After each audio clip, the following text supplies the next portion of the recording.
નમસ્તે મિત્રો, આપણે આજે વાત કરવા જઈ રહ્યા છીએ ડૉક્ટર જીતેન્દ્ર અઢિયા સાહેબની. અઢિયા સાહેબે આજે HRDના પ્રોગ્રામ ચાલુ કરવાના કર્યા અને એમણે જે પહેલી બુક લખી પ્રેરણાનું ઝરણું. આ પ્રેરણાનું ઝરણું બુક મારા હાથમાં આવી એને લગભગ 15 વર્ષ થયા.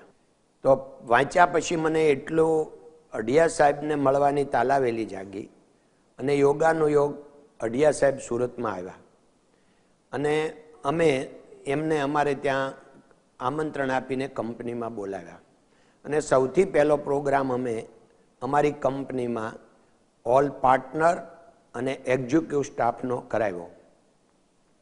આ પ્રોગ્રામથી આખી કંપનીમાં જોરદાર ઉત્સાહ આવી ગયો અને બધાને એવું થયું કે નહીં, કંઈક કરવું જોઈએ અને આપણી પાસે શક્તિ રિઝર્વ પડેલી છે અને આપણા મગજ અત્યારે જે યુઝ કરીએ છીએ એ તો ખૂબ ઓછો યુઝ કરીએ છીએ, એટલે કે ટૂંકમાં બધાનો કોન્ફિડન્સ વધી ગયો અને એ કંપનીમાં કોન્ફિડન્સ વધતા વધતા આજે 15 વર્ષમાં અમારી કંપની શ્રી રામકૃષ્ણ એક્સપોર્ટના નામે ડાયમંડમાં ખૂબ જ પ્રખ્યાત છે. અમે વર્કરોને ફેમિલી મેમ્બર કહીએ છીએ, એટલે અમારી પાસે 5000 SRKના ફેમિલી મેમ્બરો છે. અત્યારે આ વર્ષે અમારી કંપનીનું એક્સપોર્ટ 5000 કરોડથી વધારેનું છે અને આજે ડાયમંડની દુનિયામાં કંપની ટોપ 5માં એનું પોતાનું સ્થાન વર્લ્ડ લેવલે ધરાવે છે.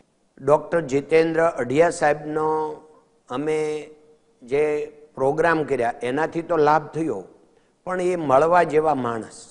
મિત્રો,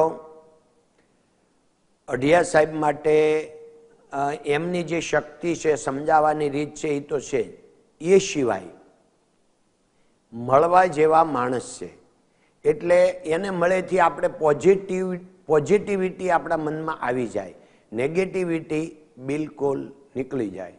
જ્યારે આપણી ભારતની રાજધાની એવી દિલ્હીમાં બિરાજમાન છો ત્યારે બહુ સારા કામ કરજો, બહુ સારો બિઝનેસ વિકસાવજો. એટલે મિત્રો, કર ભલા તો હો ભલા. આપ સૌ મિત્રો પણ ખૂબ જ સત્ય, નિષ્ઠાથી અને ઉત્સાહથી કામ કરી રહ્યા છો અને ખૂબ જ ઉત્સાહી છો, એટલે આપની પ્રગતિને કોઈ રોકી શકશે નહીં. ભગવાનને પ્રાર્થના કે આપ ખૂબ આગળ વધો. અસ્તુ. નમસ્તે. ગોવિંદ કાકાના જય રામ.